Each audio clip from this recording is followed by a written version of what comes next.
So welcome, everyone. I'm going to share my slides as we go through the Creator's Calendar, the Creator's Timepiece, I call it. So this is a calendar that I've been producing for the last, well, since 2021. 2021 is the first one I did for our congregation. I've been motivated since then to just produce it so that, people can have something on paper to be able to look at. This is a calendar that is different from the one that some of you may be familiar with, a calendar that is using the Jewish way of looking at things. The Jewish calendar. Okay, but before we go into the details about the different calendars, first of all, we need to get a little bit of history in our mind, going back a few thousand years to try to understand why we need a calendar, what caused the changes in calendar, etc. Well, first of all, we all know that we're not on a calendar that follows the instructions of the Father. We are on a calendar in our secular world today that is called the Gregorian calendar, that is using the sun as the main driver to determine the beginning, to determine how long the years are. So the sun's cycle, the sun has a cycle when we, so depending on what your biblical cosmology beliefs are with regards to whether the sun revolves around the earth or the earth revolves around the sun, whatever it is, the year is 365 and a quarter days, okay? 365 days, a little bit more than that. And the Gregorian year begins, as we know, 1st January and ends on 31st of December. And then you may be familiar, of course, with some of you with the Chinese calendar, which is what we call a luni-solar calendar. The luni-solar calendar means that the moon derives or drives the entire year. So you look at the moon, the sliver of the moon, and that tells you the beginning of a month. And it's luni-solar because the moon cycle is shorter than the sun cycle. So that means that your year would be shorter if you kept on following the moon all the time. So it would be 12 months of lunar days, okay? And that would be shorter by 10 days or 11 days compared to the sun cycle. And so every year, for those of you who are in Malaysia, you are familiar with this. If you were to follow a completely, purely lunar calendar like the Ramadan or like the Muslim calendar, your beginning of your year will move ahead by 10 or 11 days every single year. So the Chinese lunar calendar or lunisolar calendar adjusts itself to always stay around the same time, to stick with the seasons, okay? So sorry if you don't mind, I'm just going to mute some of you so that I want to hear you participate later, but just for the recording's sake, so that we don't have any background noises, okay? Okay, so if you're familiar with those two different calendars, I mean, I guess three now, because I've quoted the Gregorian calendar, I've quoted the Chinese lunisolar calendar, as well as the Muslim calendar, which is completely lunar. That's already three different calendars that we are familiar with. And then in Malaysia, we're familiar with other celebrations like Pongal, for example, for the Hindus, which also follow their own calendars. But when we come to reading the Bible, there are specific feasts that are detailed for us to keep. Yahuwah tells us in Leviticus 23, these are my feasts, my moedim, and you shall observe them. So he gives to the people of Israel a series of feasts that they should be looking into and that they should look to observe. And he gives them a calendar to a certain extent. He tells them, well, these are the days on which you should keep the Passover. These are the days on which you should keep the Feast of Tabernacles, et cetera, et cetera. So how do we, as we read the scriptures, what calendar do we use? That's a very important question, right? What calendar is used by Yah to determine when his holy convocations are? So as the children of Elohim, and when I say Elohim, I mean, for those of you who are new, means God. It's the Hebrew for the mighty one. We are commanded to congregate as one body for his holy convocations, his holy meetings, his feasts. which he describes for us in Leviticus 23. So as we yearn to follow his instructions, we are naturally led to ask how and when to keep his feasts. So I presume that the reason why you're here tonight is because you have a desire to keep his feasts, or you already are keeping some of his feasts, and you're wondering, is this the correct calendar? Is this the way that it should be done? So the biblical texts indicate for us the dates on which each appointed time is to be kept. However, what we aren't told is how the months begin, nor how many days they contain. What does it mean to keep the Passover on the 14th day of the first month? Are we to rely on the Jewish lunisolar calendar, which is similar to the Chinese calendar, except that they start at different months? Is that the calendar which was kept by the temple priests, and was it faithfully handed down to us? So this is the point of contention, right? So we think, for those of us who have been following or celebrating the feast for many years, we have jumped into this thinking, well, it's definitely not the Gregorian calendar that we're supposed to follow. It's definitely not the Muslim calendar we're supposed to follow, nor the Chinese calendar, but it's definitely going to be a biblical calendar. So generally, we've not asked ourselves, well, which Hebrew calendar should I keep? We just go look to the Jews and think, okay, these are the people that have been around for the last 2,000 years, and they have a calendar. Therefore, for sure, this is the calendar that we're supposed to keep. Okay. So we go to them and say, well, what do they follow? And then we find out that they have this lunisolar calendar, which I described earlier, which is driven by the sighting of the moon, which means every single month you're going to go outside, look at the sky, and look for the sliver. That's a small, thin, very thin crescent, which is also named the FOG, the finger of God, or the fingernail of God, sorry. It's a very thin sliver. And when that is sighted, then it gets announced and everybody knows that this is the beginning of a new month. Then what happens is, like I said, the lunar month is actually shorter. It's 29 to 30 days.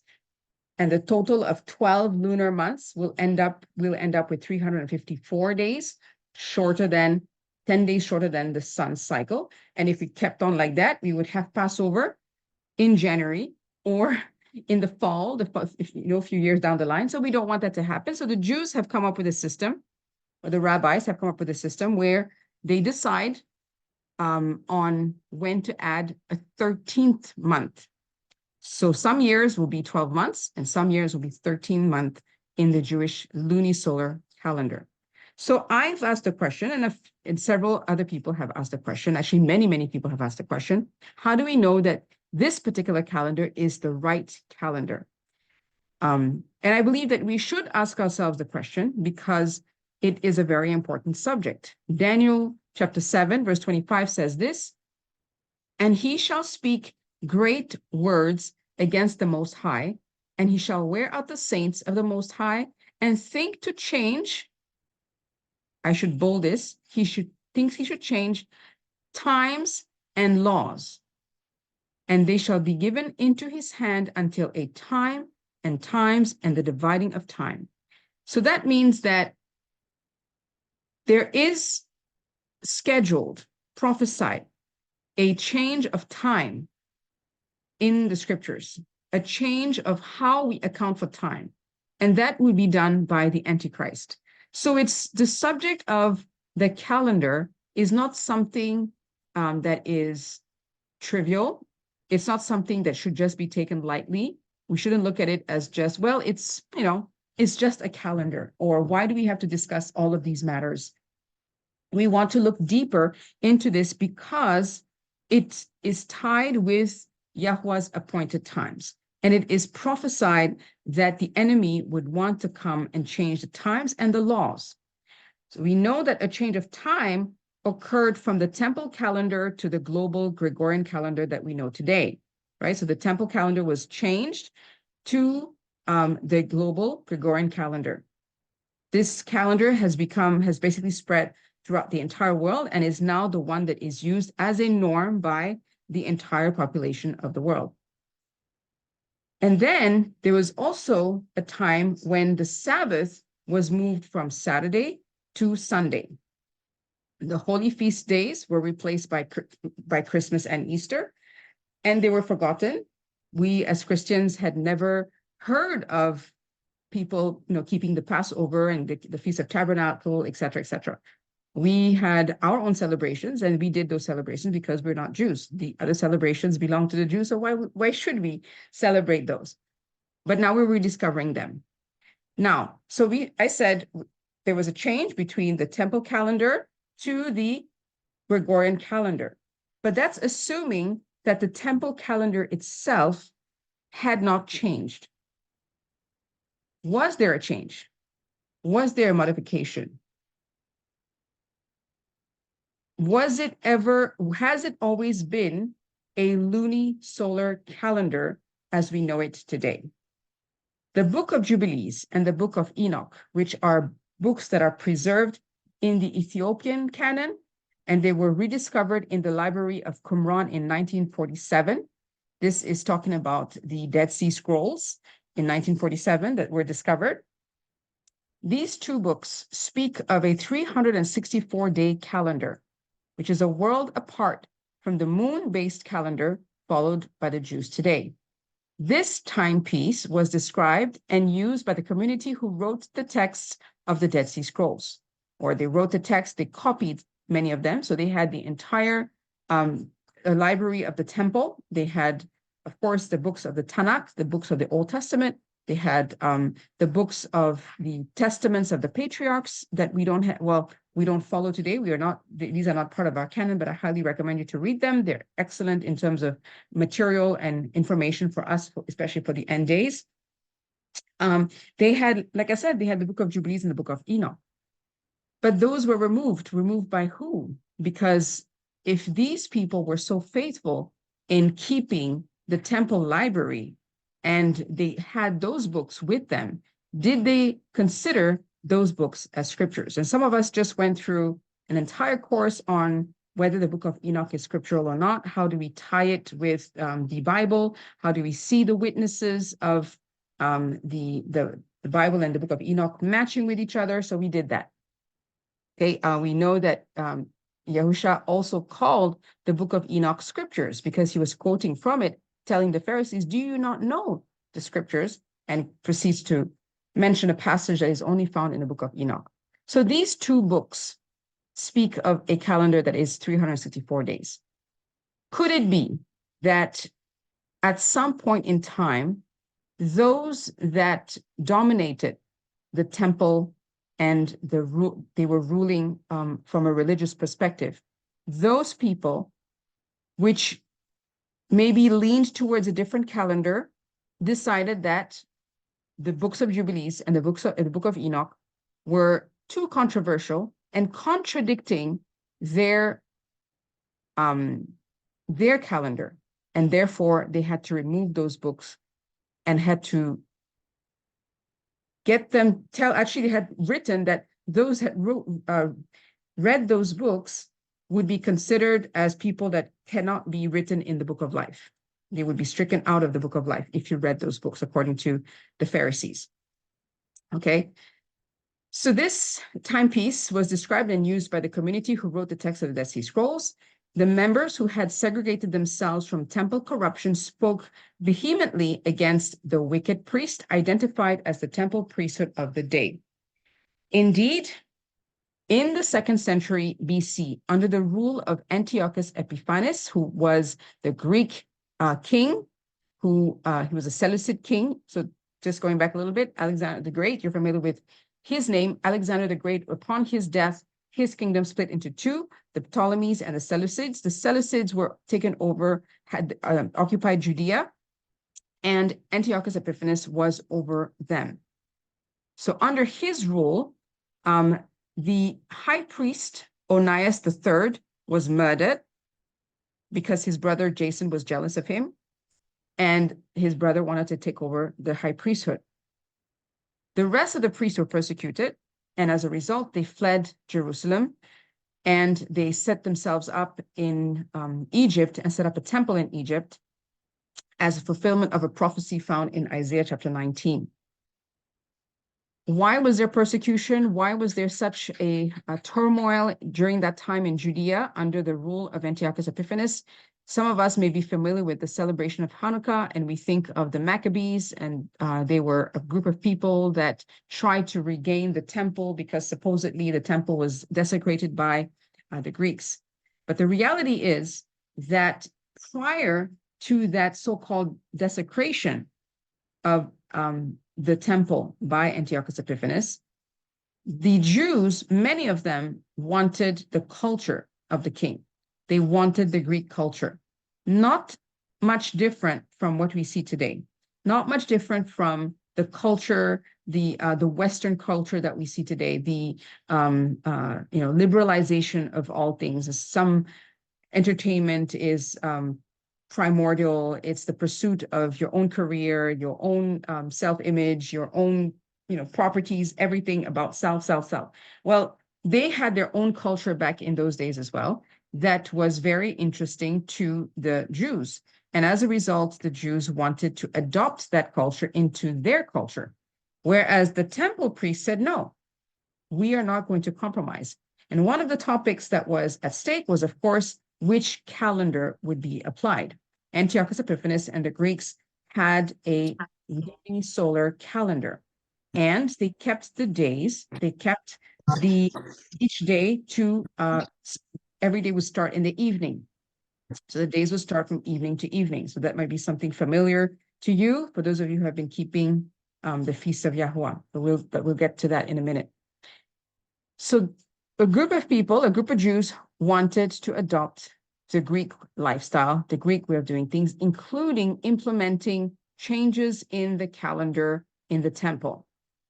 Of course, the priests who were faithful refused that, were persecuted, and had to leave. Then what happened to the temple? The temple was then taken over by the Hasmoneans. It's a dynasty that ruled over the temple from that point onward. But they did not have the right to the high priesthood, because the high priest's position needs to be passed down from father to son, the son, and etc. Father to son, father, son, father, son. It cannot be taken over by a brother unless there are no more sons available, and then you have to go to the next person who's of the same family. But it wasn't a position where you could be elected to it, or you could be set up, a position that somebody else could appoint you to. But this was the case for the temple at that time. But so without going into too many details of that, it's important to recognize that the priesthood of that time was illegitimate, and that even in the time of Yahusha, the high priest was not, or should not have been, the one that was there, that was in place at that time. And that's why, he had such a very tough relationship, so to speak, with the temple priesthood of his day. Okay. So that's very important to understand, because we are not told this history, and we assume that everything that has been passed on all this while is what we need to be following. We don't realize, or we did not realize, that, hey, there was actually a different practice and a different group of people that was more faithful to our Father than the priests that were in place during the time of Messiah.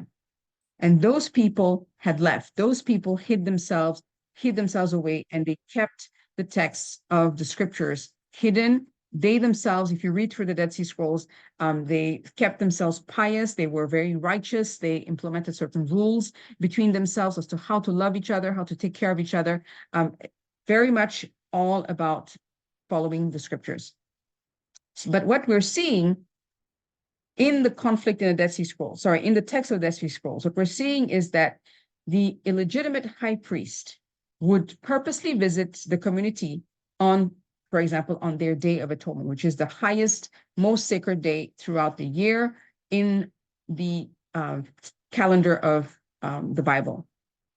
On that particular day, the high priest of the temple would come and visit the community basically offending them, wanting to disturb them, which basically indicates that there's a conflict between the two parties.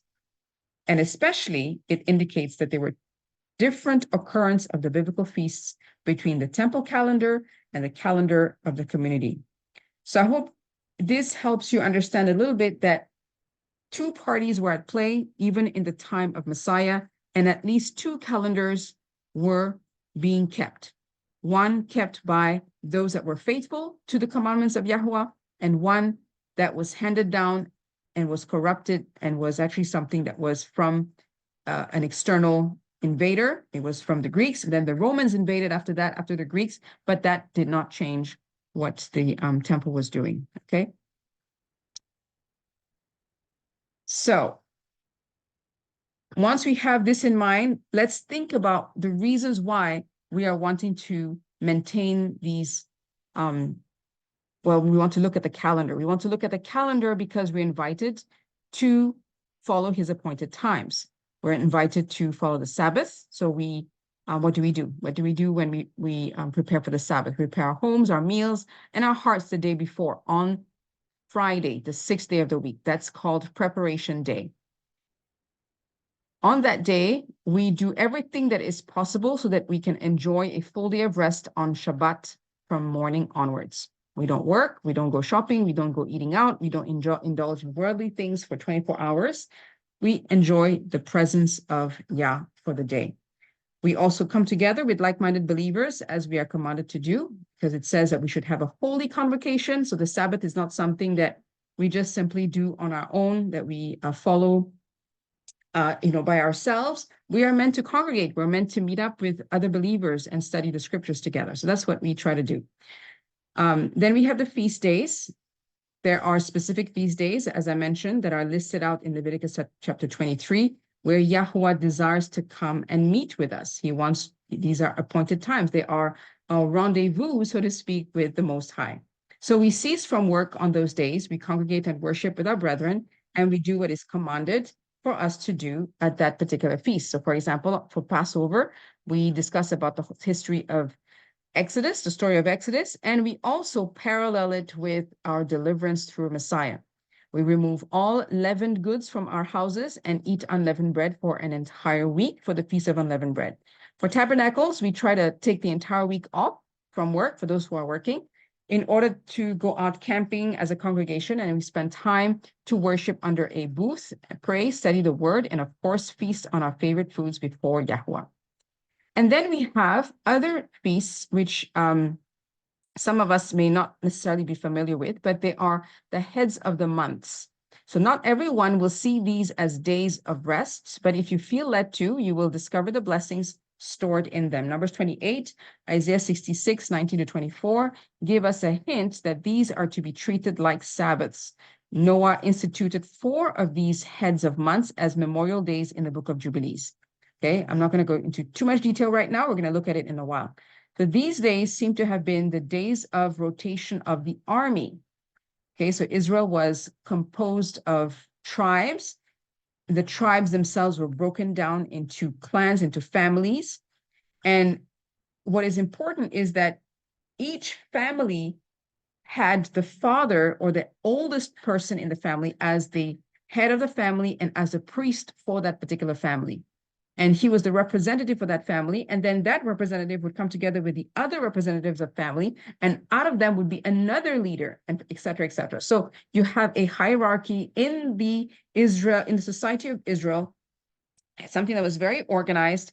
And the organization was also in the priesthood as well as in the army.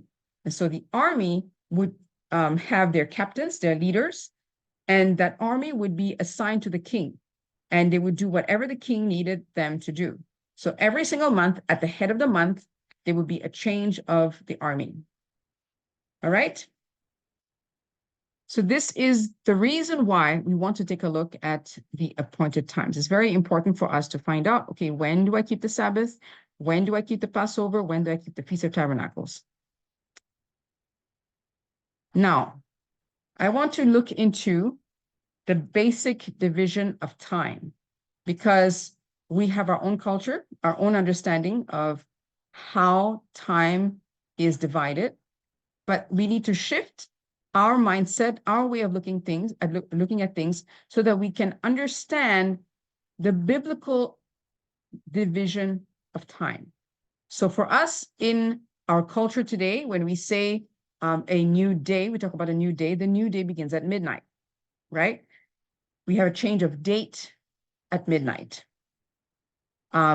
Is that the correct way of looking at things? Is that the way that a biblical date functions? So we need to change our mind to look into how does a biblical day begin? Does it begin at evening?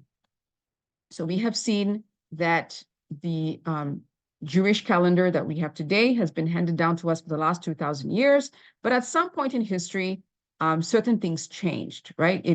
It was not necessarily that calendar that had been passed down or that was the one in place when King David was king or when Ezekiel was a prophet. So we want to go back to the original design. So we go back to the book of Genesis and we want to understand, what does the book of Genesis say about the beginning of a day? And most people will say, well, the day begins at evening because it clearly says there in Genesis chapter 1 that there was evening and there was morning, and that was the first day. Well, I used to believe the same. I used to think along the same lines. That was how I read things because that's how I was told to interpret the passages in Genesis chapter 1 when it came to the creation of the world. It said, let there be light, and there was light. And Elohim saw the light, that it was good. And Elohim divided the light from the darkness. Elohim called the light day, and the darkness he called night. So the evening and the morning were the first day. Genesis 1:3-5. So what do we see here? Light was Yahuwah's first act of creation, which he called it day. So daytime preceded the first evening. First, there is an act of creation, the act of creating light, separating light and darkness. Once that act of creation was completed and you had a full day, then you had an evening, then you had a morning, and all of that together were the first day. Okay, so this is something that is important. The interpretation that we have from the Jews has led us to think that a day begins in the evening. But this reading stems from a change of practice that maybe was adopted from the Babylonians or the Greeks at some point, we're not sure. But there are texts that tell us that actually the practice of keeping the day as beginning in the evening was not necessarily what was practiced originally. So the Lion Encyclopedia of the Bible says this in page 163, early in the Tanakh, which is the Old Testament, early in the Tanakh period, when Canaan was under Egypt's influence, the day started at sunrise. Later, perhaps under Babylonian influence, the calendar seems to have changed. The day began at moonrise, and a whole day became an evening and a morning. Peake's commentary on the Bible says this, to the light he gives the name day, to the darkness the name night. Thus, the work of the first day, reckoned probably from morning to morning, is accomplished. The period of light is followed by evening and darkness, which comes to an end with the next morning when the second day begins. So this commentary on the Bible on Genesis chapter 1 has the accurate interpretation of Genesis 1. It's just that we have been conditioned to think that when we read Genesis 1, we're supposed to follow what the Jews are doing, which is, well, there was an evening and there was a morning, and that tells us the day began in the evening. But we fail to look at the entire work of creation. He first creates the light, because first there's darkness, right? It's pitch black, there's nothing there, it's all darkness. Darkness is not evening. Evening is the mixture of daylight and darkness, right? Evening is a mixture of light and darkness. You cannot have evening unless you first have light. So first, there was darkness for an indefinite amount of time, and suddenly lights break forth, and you have an entire daytime that exists because light was created on that day. Okay, so you had a full day that was called day. That was the first part of a 24-hour day. And then came evening, the mixture of light and darkness. Then there was darkness. And then there was a break of the light again, dawn. And that together became a full day. And then the second day begins. Right? The second day begins, and Yahweh does another work. And he works, he says, let an expanse come to be in the midst of the waters, and let it separate the waters from the waters. And Elohim made the expanse and separated the waters which were under the expanse from the waters which were above the expanse, and it came to be so. And he called the expanse heavens, and there came to be evening, and there came to be morning the second day.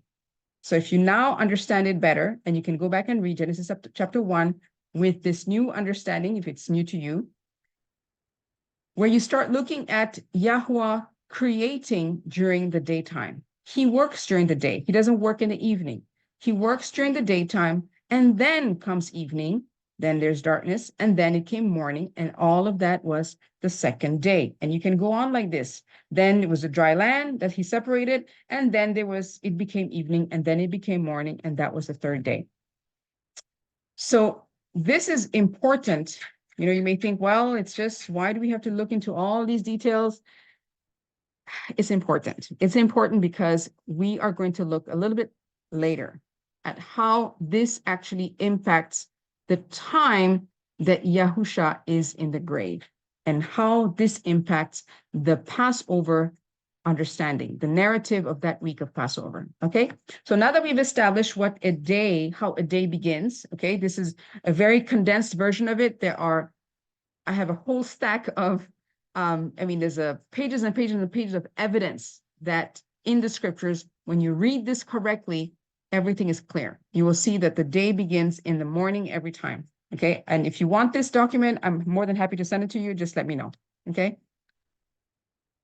So the week is, let's look at the weekdays, what the weeks look like. Let me just make one of you a co-host real quick. Okay. The weekdays, sorry, we've established the days. Now let's take a look at the next division of time, a bigger division of time, which is the weeks. The week is comprised of 7 days based on the account of Genesis 1. The days are numbered from 1 to 6 for the ordinary days given to men to work. The 7th day is the set apart Sabbath rest of Yahuwah. The first day is Sunday on the Roman calendar. So this cycle of sevens has never been broken. Okay, so the days, like I said, they are numbered from 1 to 1 to 6. They have no names. There are no names for the days of the week. They're just called 1, 2, 3, 4, day 1, day 2, day 3, day 4. And this is something that you actually see in the book of Ezekiel. He's probably one of the only ones that has kept, the pure calendar. He doesn't name other months. Other prophets or other books name other months as the Babylonian names, but Ezekiel doesn't. So day 1, day 2, similar to our Malaysian names. Okay, so we don't actually have names for the days of the week, but they're also numbers based on the Arabic. So Ahad is for Ehad, number 1. Then Isnain is, I don't know what is the number 2 in Hebrew, but it basically means 1, 2, 3, 4, 5, 6 until 7, which is Sabtu. Sabtu, which is another sign that Sabbath is on that 7th day. Okay. Actually, in my language, it's the same thing. We use Arabic, derived words to describe the days of the week. So the first day of the week is not Monday, like we know in the Roman calendar, but it is Sunday. Okay, so that's pretty easy. Although the reason why I put this out here as well, and I mentioned that the cycle has never been broken. I mentioned this because if you dig a little further, you might find that there are people who follow a different perspective on the weeks. And they will tell you that the Sabbath is not on Saturday, that Saturday is a pagan day, but you're supposed to follow the moon to tell you when the Sabbath falls. So I'm not going to go into the details of that, but just to let you know that this is something that is out there, okay? But this cycle of the seventh has never been lost. You can witness it in the names of that particular day in different cultures. Like I mentioned, of course, in the Hebrew, but also in the Arabic, in my own language, in Spanish, for example, Saturday is sábado, again, with the same root as Sabbath. That's the day of the Sabbath, okay? So now we get into, and by the way, I put the picture of the menorah there because the menorah, according to Josephus, has seven branches, of course. Okay, there's a 9-branch menorah, but that's something that is added. The scripture tells us that the menorah has 7 branches. And apparently, each branch of the menorah represents, according to Josephus, he uses the word planets. But I guess what he means is because in his time, the days of the week may have been named according to the planets under Roman occupation, but it may have been referring to the days of the week. And this is something that later on, if you want to dig deeper into the calendar, we can go into how this actually plays out. It plays into the determination of the beginning of the year. Okay, but that's for a different time. Now, so we've talked about the days, we talked about the weeks. Now let's go into the months. Now, this is maybe the more controversial topic because, like I mentioned earlier, it was the sighting of the sliver of the moon that begins a month for the Greeks, for the Chinese, for the Jewish calendar as well. Like I said earlier, this method was adopted by the Hellenizing temple priesthood in the 2nd century BC. So this replaced the calendar that the sons of Zadok used for generations prior. This lunisolar calendar has no foundation in scriptures. And I'll say why, because some of you may be familiar with this lunisolar calendar, and you will say, well, doesn't it say in the Bible that, there are new moons? We are supposed to celebrate the new moons. Unfortunately, the term new moon that is translated from the Hebrew is an insertion by the translator. Why? Because the word Chodesh means renewed, okay? It means new. It means, and also it is, because actually it doesn't mean new. The word Hadash means new, but the word Chodesh is something that is renewed, okay? So yes, people will say, well, a moon is renewed, but it can be many things that can be renewed. What is interesting, though, is to see the context, is to look at the fact that about 200 over times in the Bible, this word is translated month. And in the Greek, if you look at the oldest translation of the Bible into a foreign language, that would be the Old Testament translated into Greek. That word in Greek that is used for Chodesh is the word neomenia. And neomenia just means new month. It's not new moon, it's new month. That means that way back 2,000 years ago, even the people that had the Greek Bible of the Old Testament, would be the equivalent of our English today, they understood that this word meant month. It just means month. It doesn't mean moon. It doesn't mean new moon. So the term that is used in the scriptures, Rosh Chodesh, the head of months, it just means that. It's the head of the month, not a new moon. So when you read into your Bible, you will notice that about 20 times this particular term is being used wrongly, all right? So what we called new moons are actually heads of months. And each month, according to this Zadok calendar, each month contains 30 days. And this is actually defined in the book of Jubilees and in the book of Enoch. And you will notice through the entire Dead Sea Scrolls, when they talk about the calendar, you will see those different dates. You'll notice that they are indeed 30 days. What is interesting is that each month contains 30 days, but if you calculate 30 months times 12, you will get to 360 days. So if you get to 360 days, that's not 364 days. So where do you get the extra 4 days? Well, there are 4 intercalary days, or 4 leaders of months.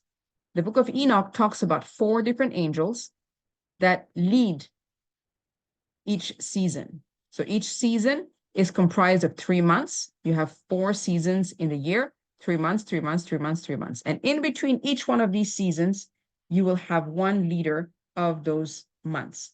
So now remember that I compared, or I attached the months to the army.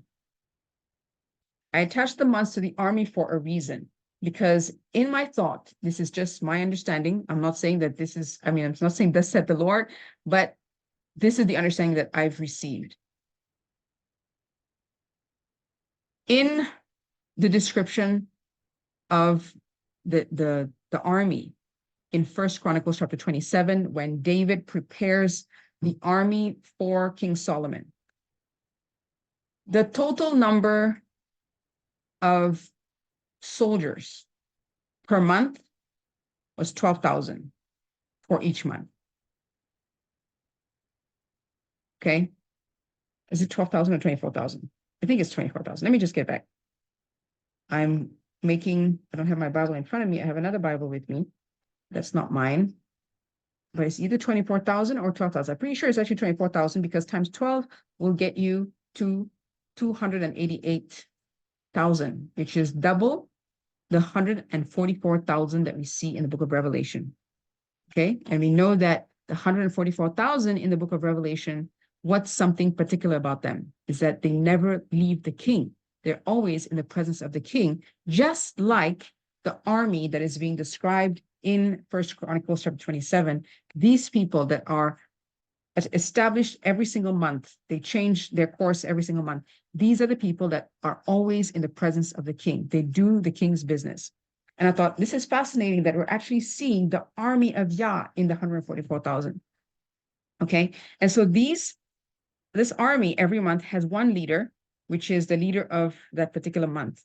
But then we see the angel that is in between each season, and they lead the 3 months. So I thought that was pretty cool to have those 4 angels there, in essence, telling us that we are not alone. We are in the army of the Most High Yah. Okay. So these are the months. And what is interesting about the months, if we take a look down here, I don't know if you can see it well because it's super small. Okay, but that's the only space that I could get. You have the days of the week here from day 1 to Shabbat.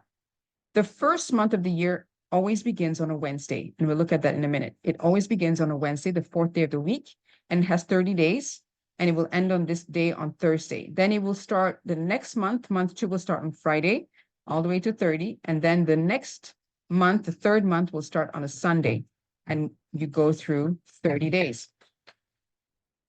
Okay, and then at the end of the 30 days, I didn't put anything there, but right here would be an extra day for the leader of the next season. That would make it 31 days. And then you have the beginning of the month again on a Wednesday, which would be right here. And then 1, 2, 3, 4, all the way back. So every month 1, 4, 7, and 10 always look like this. Months 2, 5, 8, 11 always look like this. And months 3, 6, 9, and 12 always look like this. Okay. That is the beauty of this calendar. It's very symmetrical. Now, with regards to the years, the Zadok priestly calendar is based on the cycle of 7. Sorry. Yep. Yes. Excuse me, Ruth. Stay here. Yeah, I can Could hear you repeat that about the First Chronicles 27? Still trying to understand, because it's 24,000. How does 12,000 in Revelation, and in First Chronicles 27, it's talking about 24,000? Yes. So I have not.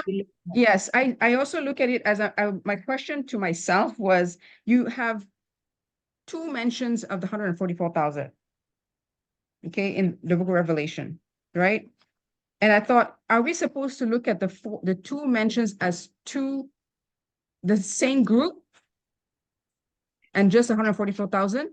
Or are we talking about two groups and they total 288,000?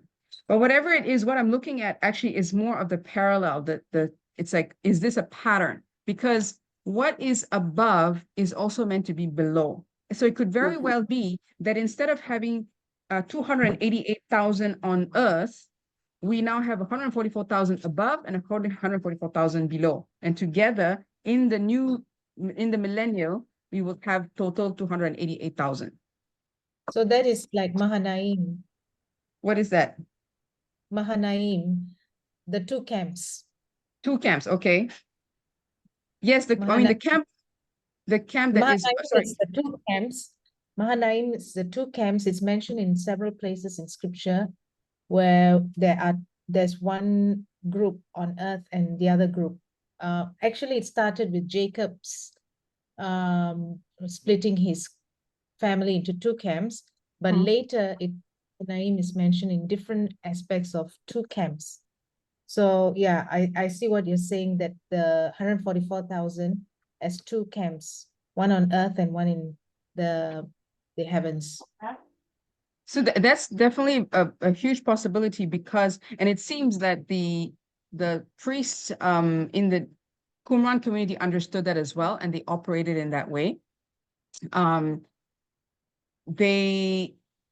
There's a lot of liturgy basically that shows they were worshiping together with the angels above. And so that's the reason why it was so important to get the calendar correct. It was important to get be in line, in sync with the angels. And you can see this also in 1 Corinthians chapter 11, if I'm not mistaken, that talks about women's head covering. And where it says that you have to do this because of the angels, showing that there's another camp out there that is looking into what you're doing, that is present together with you. And we see this also, that it says that the angels are ministering spirits. So they are with us and doing things together with us unto Yahuwah. So we are, and we see this, of course, in, was it Elisha that saw the army? He opened up his servant's eyes to see the army of angels that was encamped all surrounding the army of Israel. Right. So this is something that is very important to see as well. But yeah, thank you for bringing that up. I would love to see more parallels of that, because when you read, there's a very good book by Rachel Elior called what is it? Something about the temple. Anyway, it'll come back to me. I put it in the chat group when I look at it. But she has a very excellent explanation of how the heavenly and the earthly are meant to work together, and that the priests during the temple, in the Dead Sea Scrolls, the time of Qumran, they understood that and they operated in that way. So what you see is basically your will be done on earth as it is in heaven, right? We are supposed to parallel whatever is going on in heaven. So we're supposed to show up.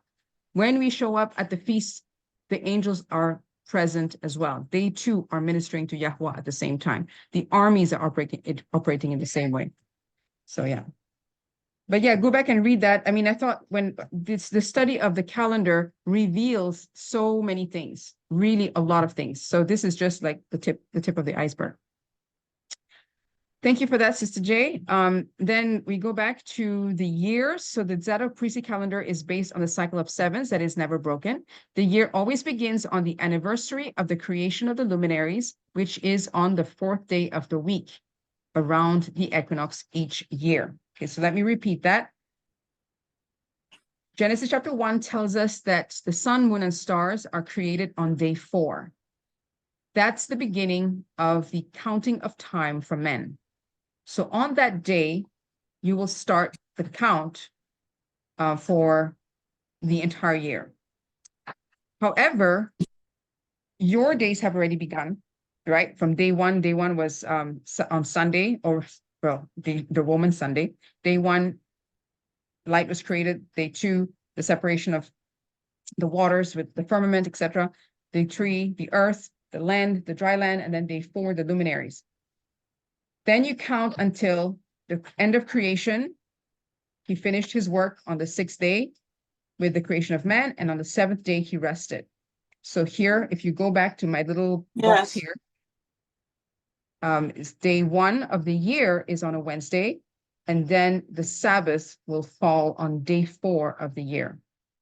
Okay. Then you have a full week starting from day 5 until day 11, etc. And what happens is this cycle of 7 never stops. It just never stops. Continues on and on and on. And so what ends up happening to us is that, let's say you were born on the 10th day of the first month of whatever year. You're born on the 10th day of the first month.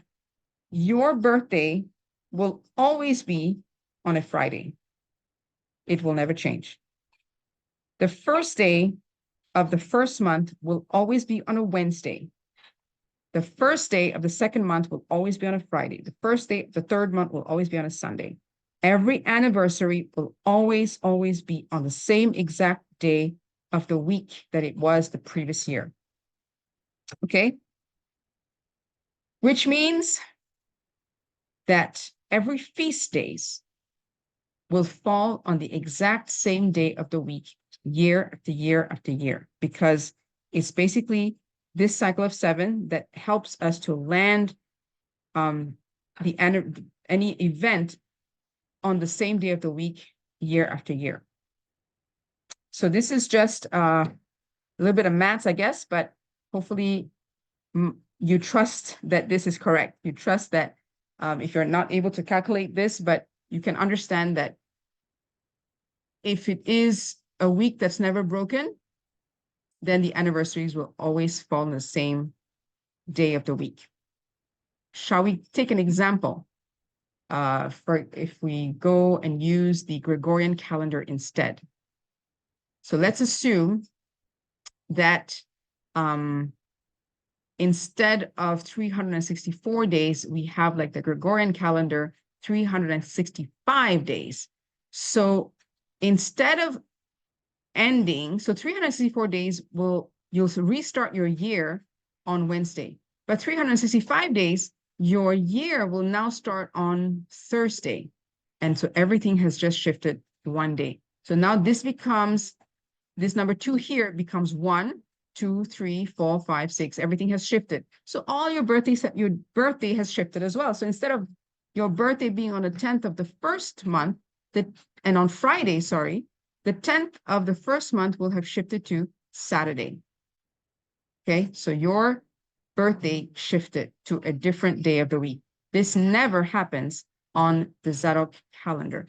And what is amazing about this is that you will never have a feast that lands on a Sabbath. You will never have the Day of Atonement on a Sabbath, or you'll never have the Passover on a Sabbath. It never happens that way.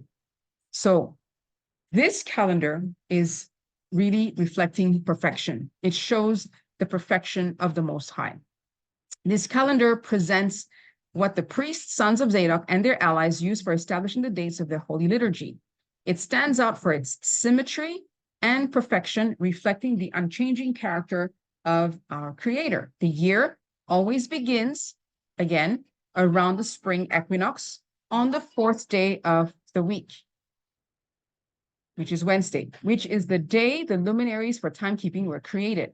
Its key features are that there are 364 days a year, that there are exactly 52 weeks, there are 4 seasons of 13 weeks or 91 days each, there are 12 months, 30 days per month, 4 leader days of the months, or we call them intercalary or seasonal days, or tekufot. Okay. The day begins at dawn, contrary to the Jewish day reckoning from sunset to sunset. So this little graph here, or this picture here, shows you that the spring tekufa, which is the term for the turning of the season, okay? The spring tekufa that corresponds to our spring equinox.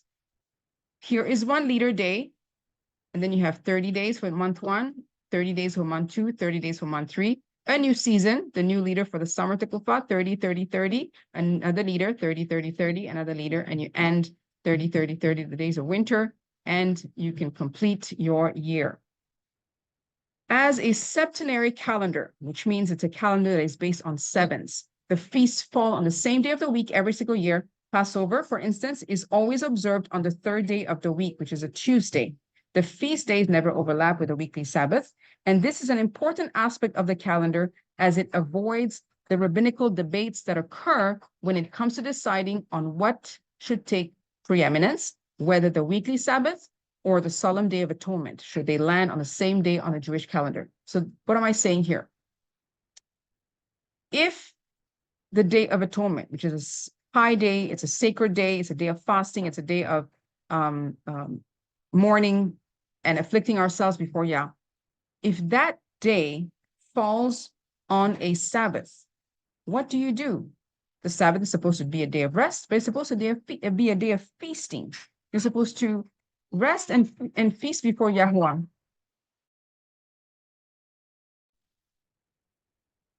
So it's supposed to be a time of rejoicing in his presence, and yet we're being told that you should afflict yourselves. So there's a conflict here. There are two different commandments, one for the Sabbath and one for the Day of Atonement.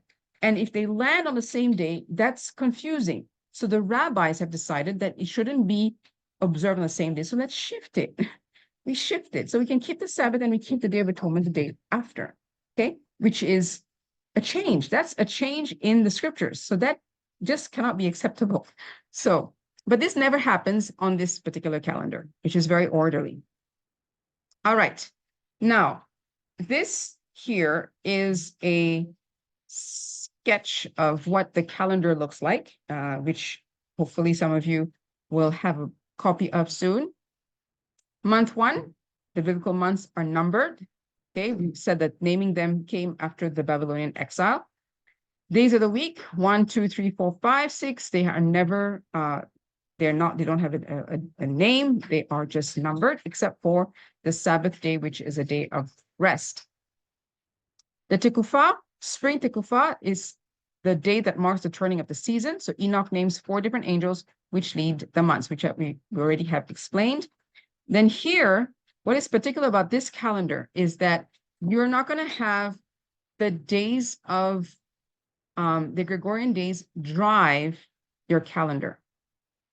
This calendar is entirely driven by the biblical month and the biblical day of the week. The month 1 starts on day 1 here, which is on the 4th day of the week, and that falls on March 20th, which is actually the day of the equinox.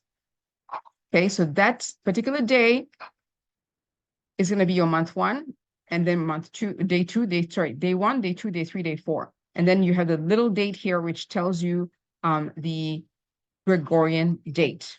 All right, so it's not going to be your typical calendar. But what it does is that it helps you to visualize. It helps you to visualize the feasts. So day 14 is the Passover. So day 14 is the Passover, and you will see that it falls on a Tuesday. And then day 15 is the unleavened bread that falls on a Wednesday. And you have 7 days of the Feast of Unleavened Bread, 1, 2, 3, 4, 5, 6, 7. This is the last day of the Feast of Unleavened Bread, which falls on a Tuesday as well. So this is how the layout of the calendar. The feast days, their description is found in Leviticus 23, and they can easily be placed on the calendar. In pink, right here, this dark pink here, you cannot see it on this slide, but it's clearer on the calendar itself. The holy convocations and the rest days. So you have days of rest that are in bright pink, or in darker pink, and days that are ordinary days, meaning that you don't have to stop your work, you don't have to cease from work. These are in a lighter peach color.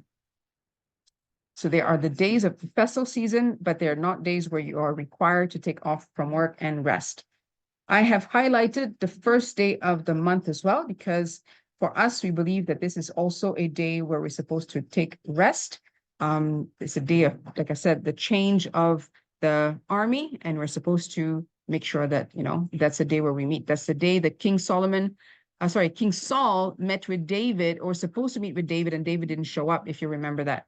Okay, actually, I put that out here. Let me just explain that for a minute. So this is just the basic, okay, of how you read the calendar. I've also done something new this year for those of you who have had the previous calendars. I placed on the calendar some biblical events. So you can read the scripture reference. I'm not done actually trying to fit the scripture reference. I may not be able to fit everything, but I tried. But let's take, for example, here. It's not complete here actually, but let me just do it for the sake of it. We are told in Acts chapter 20 that Paul sails to Troas after the days of unleavened bread. So with this calendar, I'm just going to go to month 1 because I know that the Feast of Unleavened Bread falls in month 1. And I look at when the Feast of Unleavened Bread stops, when it's completed, and notice that it's on the 21st day of the month. So the next day, he will sail to Troas, and he sails for 5 days. So I count from the day that he starts sailing, 1, 2, 3, 4, 5. He arrives in Troas on this day, and then he starts preaching and teaching in Troas, stays there for 7 days. So he will stay in Troas for 1 day, 2, 3, 4, and of course I have to have the next month, which I don't have here, 5, 6, 7. And he will arrive, or he will finish his teaching in Troas on Sunday. And Acts chapter 20 tells you exactly that.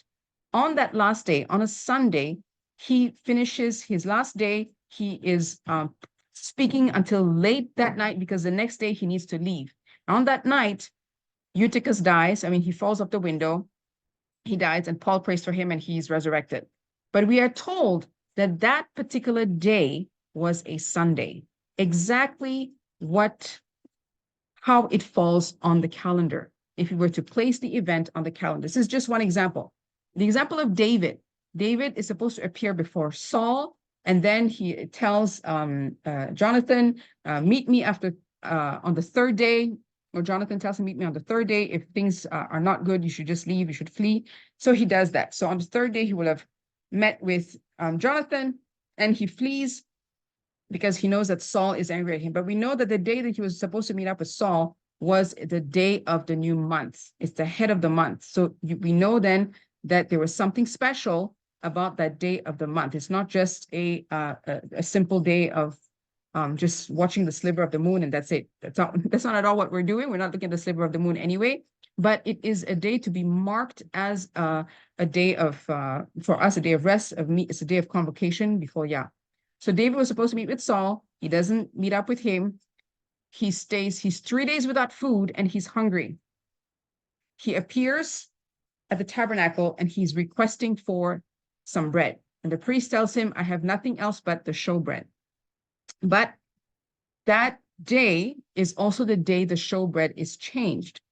So the bread that is in the tabernacle that's presented there is to be removed, and it's a new batch is to be brought back. So the priest gives him of the old bread, but he says, you can have it only if you have stayed away from women for at least 3 days. And we know that day 1, day 2, day 3, he was not near any woman. He and his men were not near any women. Therefore, he was able to eat. So we know that the day where the showbread is changed is only on the Sabbath. It can only be on the Sabbath day. If he had come to the tabernacle on any other day, he would not have been able to eat of that bread. But he was able to eat of that bread because it was the day that the bread was changed. And that was a Sabbath day. So we can place this event on the calendar as being on the first day of the first month. But remember, I also told you that the first month, let's go back, month 1, month 4, month 7, and month 10 have the exact same structure. So he could have been there either in month 1, month 4, month 7, or month 10. But we assume that maybe it was the beginning of the year, who knows, when King Saul together with David and Jonathan were supposed to meet. But we don't know that. But we know that these are the 4 possibilities that work on this wonderful calendar. Now, there are many of these witnesses in the scriptures that we can find, and I've tried to place some of them in the calendar. It's not going to be complete. There's not enough space to put them all. So you're going to have to do your own homework and go through the text, read the text, and try yourself to follow through where all of these, where do you go? Where do you go when you read the text? And it's really wonderful to see, because some people say, well, there's no evidence at all of the Zadok calendar in the scriptures. Well, that's completely wrong. You can find so much of it. Okay, so this is the full picture, a bigger picture of the first month. Okay, so the first month, we mentioned here that David flees Saul and David eats the showbread on the Shabbat. Passover is on April 14th, and then the Feast of Unleavened Bread. Now, what I wrote on the bottom here is that Messiah took the Passover with his disciples on the 14th of the first month, right here. This means that he died on the 15th day of the month here, which is the first day of unleavened bread on the Zadok calendar. It so happens that that particular year, the Jewish calendar, or the calendar of the temple, had their Passover celebration on this day. So you have the beginning of the month of the Zadok calendar was a day before the beginning of the month for the Jewish calendar. So they were off by a day each. That's why he was able to have the Passover on the Zadok calendar and die on the Jewish Passover. So I hope that when we read through the text, we're now able to see, wow, there are actually two calendars at play here. It's not just one single calendar, and that resolves a lot of our problems, which we're going to see in a minute. Okay. All right. So I hope you're still okay with me. I've not lost anybody yet. Excuse me, Ruth. What Yes. happens to quarter day? Okay. Now you're going to delve into something that is a little bit more difficult, okay? Because we know that the sun has a cycle of 365 days and a quarter. It's not 364 days. So eventually, you're going to be off by, if you don't do anything about it, you're going to be off by a week, 2 weeks, 3 weeks, a month, 3 months. You're going to have Passover in the winter as well if you don't adjust the calendar. So this is what we call intercalation, the need for intercalation, meaning we add an extra week somewhere. I mentioned that here. Okay, so there would be an occasional intercalation of 7 days. The method by which this is to be done is still being heavily researched. We understand this to be the closest date, the closest Wednesday to the equinox for now. So this is something that I have been doing some research on the last few weeks. First of all, the wonderful fruit of it is to be able to determine the exact year of the crucifixion. Okay, the death of Messiah was in 30 AD. That particular year, I believe, if I'm not mistaken, I think I had the date down as well. Is it April 2nd or April 4th of 30 AD? Because it will be the year when there is a conjunction basically of the lunisolar calendar and the Zadok calendar. Because otherwise they're off by several days. Now, so I brought up the idea that the Jewish calendar and the Zadok calendar were in conjunction. This happens about every 3 years or so. The book of Enoch, okay, so when we talk about the Jewish calendar, we're talking about lunisolar, so that means we're talking about the sliver of the moon being visible in the sky. This means that the year that Messiah died, the equinox, which is the day on which the sun rises exactly east, and it crosses the ecliptic, so you can look for the definition of the equinox if you're not familiar with that. But in essence, that is a big marker in the Dead Sea Scrolls. It's called the Ot, the big sign. The big sign is the sign of the equinox. I'm noticing that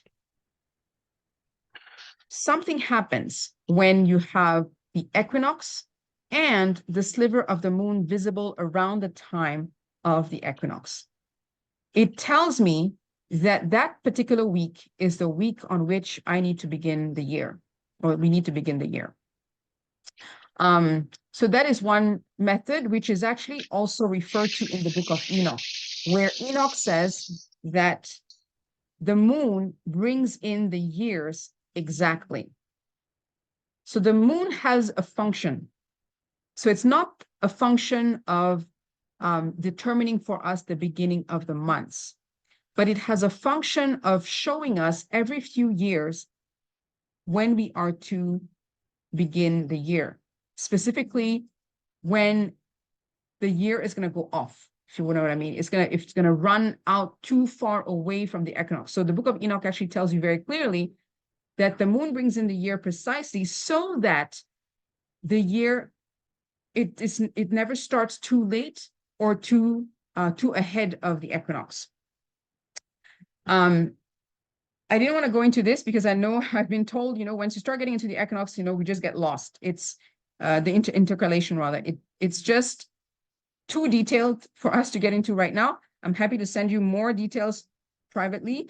There is another method, which is that shown in Josephus, where the menorah is being used, where you change the days of the menorah. I mean, you fix every single year on what day of the week the equinox happens, and you will run from the 4th day until the end of the week, and then it'll go back to the beginning.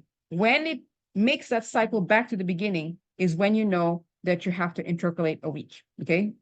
Again, I'd have to do an entire lesson on that, but this is something that is quite heavily debated. There are several groups on this Zadok calendar, and there's no agreement on this. And actually, it's been on my heart to say, everybody come, let's get together and we all discuss this matter and pray over this. Some groups say we cast lots and we decided that it was going to be the beginning of the year starts after the equinox. Some will say it's 3 days from the equinox, not more than that. Some will say, everybody has this theorizing, and I believe it's fine because we are in the process of restoring all things. Yah is causing us to search all of these things, and we're still in the place of disagreement, but that's okay because we need to come together. We need to discuss these matters, and we are earnestly looking for what is pleasing to the Father. So as best as we can, this is what we do.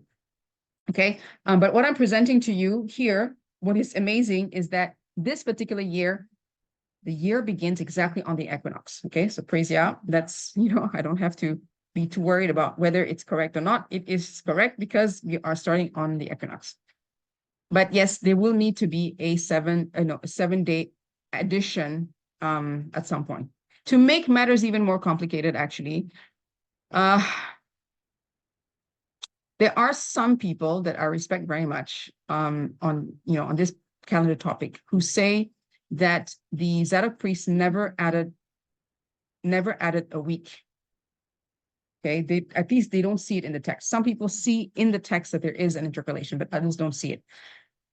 They never added a week, therefore, we don't add either. And since the Ot, the equinox, is the beginning of the year, then that is always going to be a 4th day of the week. No matter what day of the Gregorian date the equinox falls on, let's say it falls on a Monday, they're going to say that Monday is the Ot, and that becomes the 4th day of the week from a biblical perspective. I hope that makes sense. So they no longer respect the Sunday, Monday, Tuesday, Wednesday, Thursday, Friday, Saturday cycle. They say, we don't care about that. We're just going to call that one day 4. And then the Sabbath is going to be on day 4, day 5, day 6, day 7. Their Sabbath that year is going to fall on a Thursday. It's going to be every Thursday from that point onward until the next year, where you look at the equinox again and you decide that on the day of the equinox, day 4 starts the year, then you count 4 days later after that is a Sabbath. To me, that's a no-no because it breaks the cycle of the Sabbaths. Why? Because if you're going to start your year here as day 4 here on what's called a Monday, your actual Sabbath for you to work 6 days, you stopped it and you decided that you're not going to work that week for 6 days, you're going to decide to work for 3 days or 1, 2, 3, 4 days, and then you're going to have a Sabbath. So the weekly cycle is broken, and that's not acceptable. Okay, so I hope that it helps answer a little bit of your question. Let me see. I can pause here for a few more minutes if anyone would like to ask anything else before I move on.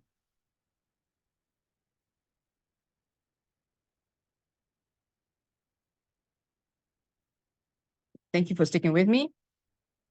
All right. What I presented earlier was a lot of evidence, well, not say a lot, but how I have outlined the evidence in scripture of this Zadok calendar. What are the events that you can place on the calendar? Like I said earlier, in the book of Acts, chapter 20, how Paul was traveling to Troas, and David and King Saul, and there's quite a lot of other events like that you can place on the calendar. So that means that our canon of scriptures reveals the calendar if you look for it. If you try and look for it, it's there. All right. Now, in the book of Enoch, it tells us on that day, the night decreases and amounts to 9 parts. So actually, it's a whole book, what we call the book of the luminaries.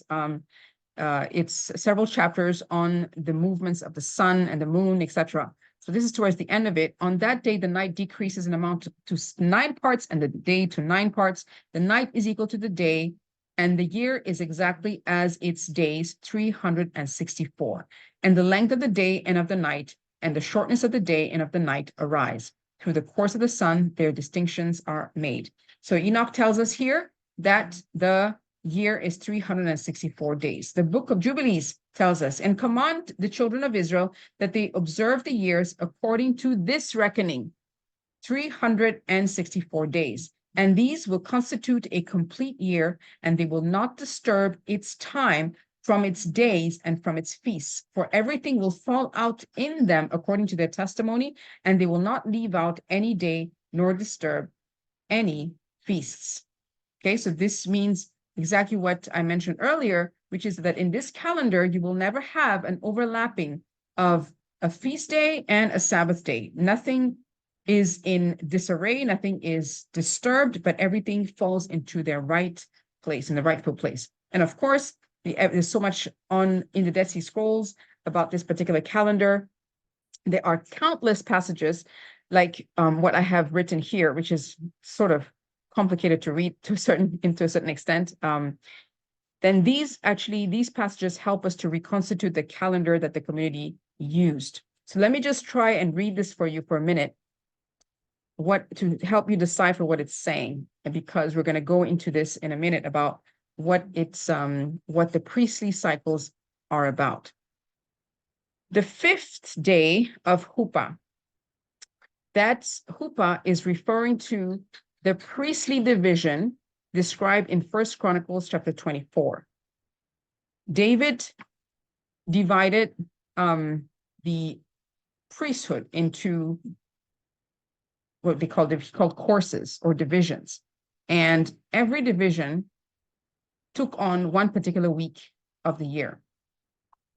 And so in the Dead Sea Scrolls, you can see that these priests or these community members respected that or that priestly order till the time that they were writing. That means that they continued on the worship, even though they were not in a place where there was a physical temple. And this actually is similar to what we are going through, right? We are not in a place where we are near a physical temple. There is no physical temple available at all. But does it mean that the worship of Yah ceases? How are we to organize ourselves? Well, they organized themselves, I believe, because of course they would have had the testimony of the sons of Zadok with them, and they called themselves that way as the sons of light. They respected those courses, and so when they place events, they name them or they place them based on who which family was in charge that particular week. So in the week of Hupa, as the family in charge of the temple or the tabernacle or the meeting,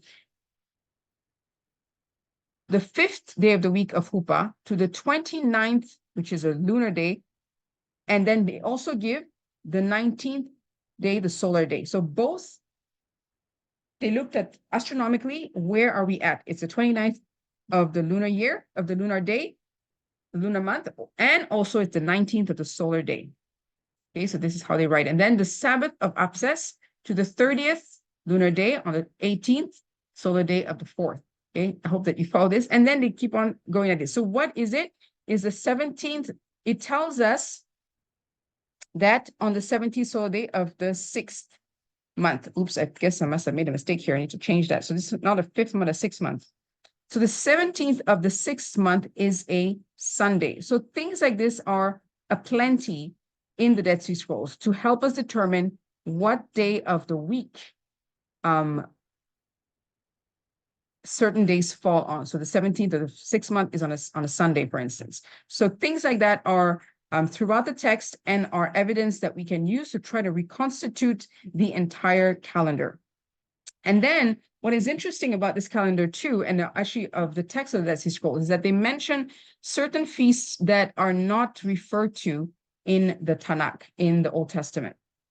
They are alluded to. There are traces of those celebrations in the text, but they are not explicitly described as celebrations to be kept in the text of Leviticus 23, where we have the details of all the feasts that we're supposed to keep.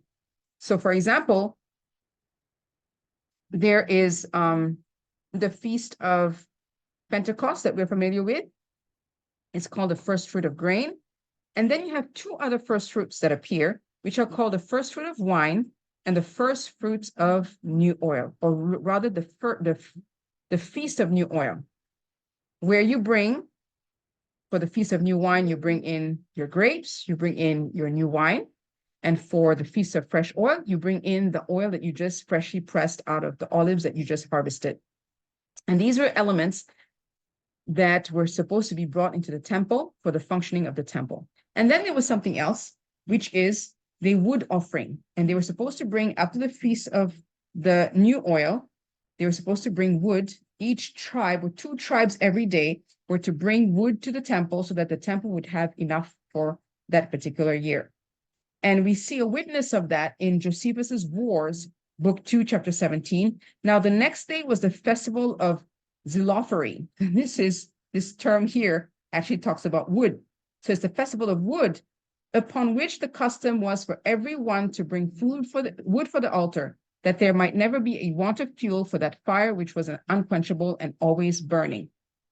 Okay, so this is important for us to see, because in the text of a historian, he was showing that there was a practice during the temple time where people were to bring wood, but there was a special festival for that.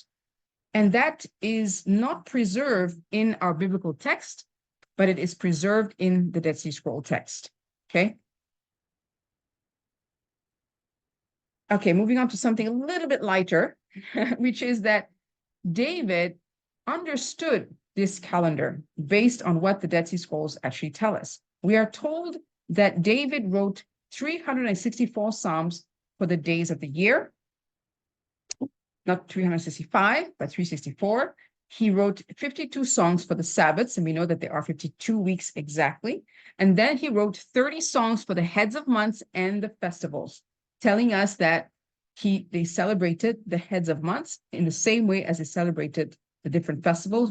When I talk about festivals, we're talking about the Feast of Unleavened Bread, the Feast of Tabernacles, etc. So the scrolls bring evidence that David kept a calendar that had 364 days and 52 Sabbaths. So David is essential in setting up the temple priesthood, or he organized the worship, the service of worship in the temple, because he himself couldn't build the temple, but he had to, because he was a man of war and he had, shed a lot of blood. So Yah did not give him the privilege to build a temple. However, he prepared everything for his son to set things up. So not only did he prepare the material for the temple, but he also organized how things were to be done in the temple when it was set up. So David did that. He's the one in 1 Chronicles chapter 24 that set up the priestly divisions. The priestly divisions, you would have seen it, for example, in the story of the birth of Zechariah, of John the Baptist. When Zechariah was in the temple, he was of the course of Abijah, referring back to this particular order that was set up by King David. Okay. So here are the priestly divisions. I'm not going to go through all of this today, but there's basically all of these divisions here. And I referred to 1 Chronicles 27 just now with regards to the parallel between the army and the 144,000. In this particular case, the 24 divisions make me think of the 24 elders that fall down before the throne of Yahweh. So, as his will be done on earth as it is in heaven. Okay, quick pause again. Any questions before I move on? Because now we're going to go into, the crux of things. This is the reason why this is so important. The calendar is so important. The main reason why it's so important. Are you still with me? Yes, thank you, Rudzo. I'd like to request once we all receive the physical calendar, can we have another round of sharing or teaching from you again like this? Can, no problem. No problem. Yeah, okay, thank you. This is also recorded, so if you want to review this, you can. Okay. All right. So the reason why this calendar is important. So this is my story, okay, my personal journey in coming to understanding the calendar. First of all, we had followed the Hillel, no, not the Hillel, it's a modified version of the Hillel calendar for years when we first started keeping the feasts, because that's all we knew when we just followed the feasts according to everybody else. But I had always had this question: how do we determine the beginning of the month? Yeah, people say it's the new moon or the sliver of the moon, but where does it say it in scripture? There's no mention in scripture about how we're supposed to determine the beginning of the months. So that kind of bugged me. And then there was an instance where we had a discussion in our Sabbath gathering where somebody said, did Messiah take the Passover or not? Because if he took the Passover, then he didn't die on the Passover, right? If you think about it logically. If he took the Passover the day before he died, then he did not die on the Passover. We can't have it both ways. So some have argued that, well, he took the Passover the evening before, because if we count the days as beginning in the evening, then technically he still took the Passover on the same day. So let me illustrate this for you so that I'm not talking in Isn't the Passover feast 2 days? Like there's an opening day and a closing day, right? Like this year, it's April 21st and 22nd, right? Yeah, there is tradition. What has evolved in religious tradition, and there's what the text tells us, which is that the Passover is to be kept according to the scriptures, Leviticus 23. It's supposed to be celebrated on the 14th day of the first month. So the 14th day of the first month is right here. So if we're to keep the Passover, it says you're supposed to eat it or kill it in between the evenings, which would be in the late afternoon. You kill your Passover and you eat it that night with your family. So people who consider that a day begins in the evening, okay, which we have demonstrated to not be accurate, and I'll give you another proof of that in a little while. if the evening begins here, okay, at the evening of the 14th, starts the 15th, okay, so we pretend that we trust or we follow an evening to evening reckoning of days. Then the evening before, right here, will already begin the 14th day. So if he took the Passover here in this evening, this night here, technically, it's still the 14th day. That's what was being argued.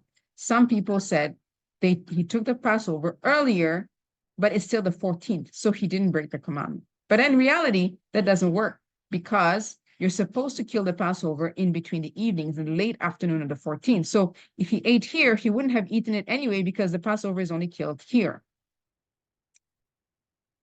So that's something that kind of bugged me for a while because I thought, well, it is correct that we have a problem here. How are we to have Messiah eat the Passover on the 14th day and yet also die on the 14th day? Because the 14th is here. This here is not the 14th. So what do we do? And this is where I came to realize that, wait a minute, there are two different calendars at play here. And when I started looking into the Zadok calendar, one of the things that I thought to myself was, if this calendar is correct, then Messiah must have taken it on a Tuesday. And after doing all of the, putting everything together, indeed, the Passover and on the Zadok calendar falls on a Tuesday all the time. So now let's take a look at the details of the Messianic, the Passover timeline. So to try to bring clarity to the timing of Yahushua's death, burial, and resurrection. In the traditional narrative, which I would call the Christian narrative, the new day begins at sunset. This is the interpretation of the people who do commentaries. They will take on the Jewish perspective on how to reckon the days. The Last Supper, supposed to be the Passover, is on a Thursday night. And two views emerge. The Last Supper is not a Passover meal, but a graduation dinner for his disciples. It was, or the other view is, it was a rehearsal to the Passover. Okay, so they understand that they cannot view Thursday night as a Passover. That's why it's called the Last Supper. There's a new name that is introduced as a title in your Bibles to say, well, it's a Last Supper. Because if it is a Passover, then he wouldn't have died on the Passover day the next day. So they recognize this problem here. So we try to find a different interpretation to what actually happened that night. So why do I say Thursday night? Is because generally the narrative is that he dies on Friday afternoon. He is hung on the tree Friday afternoon. He dies the day before the weekly Sabbath because people have thought, well, it's a preparation day and definitely it must be the weekly Sabbath the next day. And so they're going to bury him very quickly. They're going to have the permission to take his body down. They're going to verify that he's indeed dead by the Roman soldier, report back to Pontius Pilate within 2 or 3 hours. Everything's done. So that they can keep the Sabbath, they can keep the feast, the Passover, that same night. This means also that they buried him in the evening. In the early evening, Joseph of Arimathea receives that permission to, get Pontius Pilate the body. Nicodemus brings, if you recall, he brings 100 pounds of spices for the burial ritual. So that means that somehow they managed to bury him, to take him down from the cross, to wash his body that was badly injured, if you remember. They rubbed 100 pounds of spices on his body and then wrapped him in linen, all of this before sundown. And we sometimes don't, I just never thought about it. We don't look into the details of it. Even for the burial of, my own bother taking the time to wash. I mean, just a simple, washing of the body took several hours. It's not a simple thing.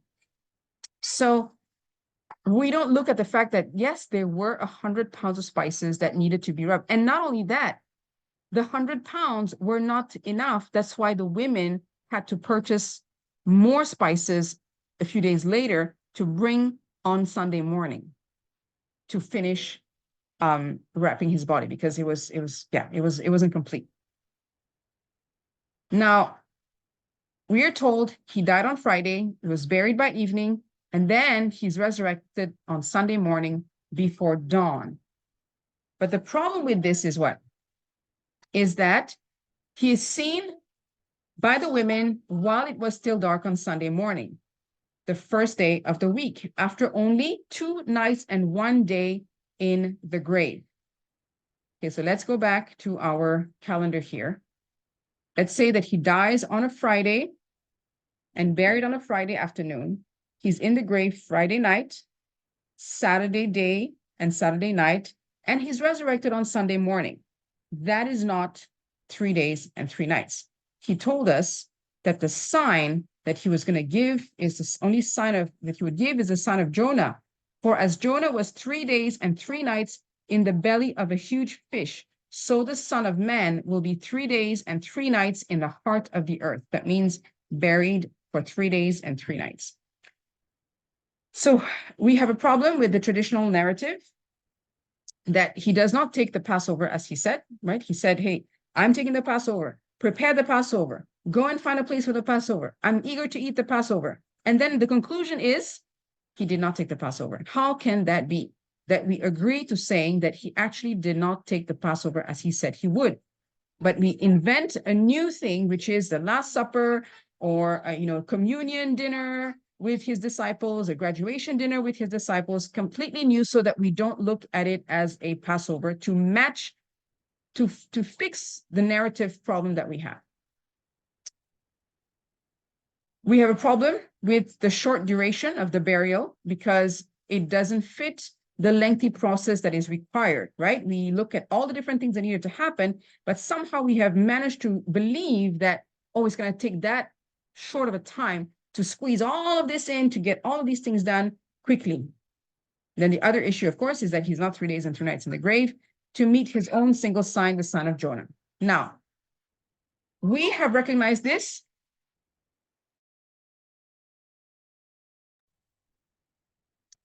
So we recognize that this doesn't work. So we moved away from this and we try to understand, well, where is the problem? Well, the problem is that in the Christian narrative, we don't understand that that the Sabbath that is talked about in the narrative is not just a weekly Sabbath, but there is the Sabbath of the Feast of Unleavened Bread. So we go back to our page here and we see that there's a weekly Sabbath here, but there's a weekly Sabbath here as well, because when we celebrate the Passover, there is, after the Passover, on the 15th day of the month, is a Sabbath day as well. So he would have died the day before a Sabbath. So imagine now that we're shifting this, because this is the Zadok calendar, but the Jewish calendar was 1 day later. So the Passover was on this day, Wednesday, and the Feast of Unleavened Bread, the first day, was on the Thursday, right here. So this day would have been a Sabbath day. It's a day of rest. Okay, so now let's take a look at the classic messianic narrative. Okay, you guys can tell me if this is not the way that you view it. There are several versions of this, but generally, it isn't an actual Passover meal that Tuesday night. Okay, because it was maybe a rehearsal to the Passover with his disciples. Some people have said, well, they come together and rehearse the Passover so that then they could do the Passover with their families the following day, the actual Passover with their families on the next day. Then Wednesday afternoon, Messiah dies around 3 p.m. Same story. Everything is done very quickly. They're put in the grave within a few hours. And then he is resurrected on Saturday evening so that we can have 3 days and 3 nights. So now let's go back to our calendar. Okay, so he meets with his disciples here. And then he dies on Wednesday afternoon. He's put in the grave in the evening. So he is in the grave Wednesday night. Okay, so we say that the belly of the earth is the grave, yeah? Wednesday night, Thursday day, Thursday night, Friday day, Friday night, Saturday day, and at the end here of the Saturday afternoon, he is resurrected. So he's resurrected in the evening of Saturday because we need 3 days and 3 nights, not more. So actually we don't have 3 days and 3 nights. We have 3 nights and 3 days, right? 3 nights, 1, 2, 3, Wednesday, Thursday, Friday, and 3 days, Thursday, Friday, Saturday. And he is resurrected at the end of Saturday afternoon so that we can stick to the narrative of 3 days and 3 nights. The problem with that, which had always bugged me, which when we had come to this understanding was, how do we tell Christians that it's incorrect to say that he was crucified and he put to death on Friday and then buried and calling that 3 days and 3 nights, when in reality, he was only in the grave for 1 day and 2 nights. But here we are, from a Messianic perspective, we say it's 3 days and 3 nights, but in reality, it's 4 nights and 3 days because we don't know what he does during that entire night. So it can actually be argued the stone was not discovered open until Sunday morning. If his body had disappeared on that night and basically the stones were open, right? The stone was rolled away. Wouldn't it have been on Saturday evening itself? Wouldn't the Roman soldiers, wouldn't they have been absolutely panicked from Saturday evening onwards? Why do we have it as, there's nothing being told of his whereabouts for an entire night? And this doesn't work very well because there are no witnesses, okay? There are no witnesses. And we'll see that we resolve this when we understand what actually happened from the perspective of the Zadok calendar and a reckoning of day that begins at sunrise. All right, so what happens now? What is the solution to this? Is that Tuesday night, Messiah takes the Passover at the correct appointed time on the Zadok priestly calendar, which he would have followed. And this is something, again, to delve into a lot deeper as to how how Messiah did things on that calendar. Who were the people? Who was John the Baptist compared to the community?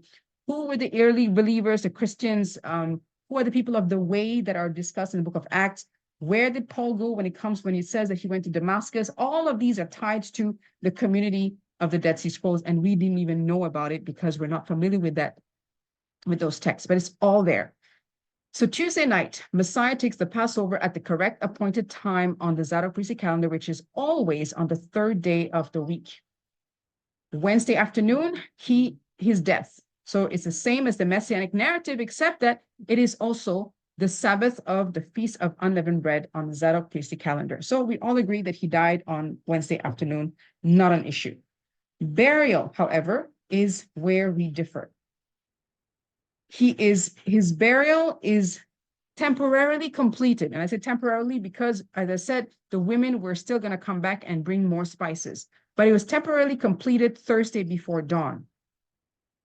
His body is washed, rubbed with 100 pounds of spices, wrapped and put in the grave over the evening of Wednesday and overnight until Thursday before sunrise.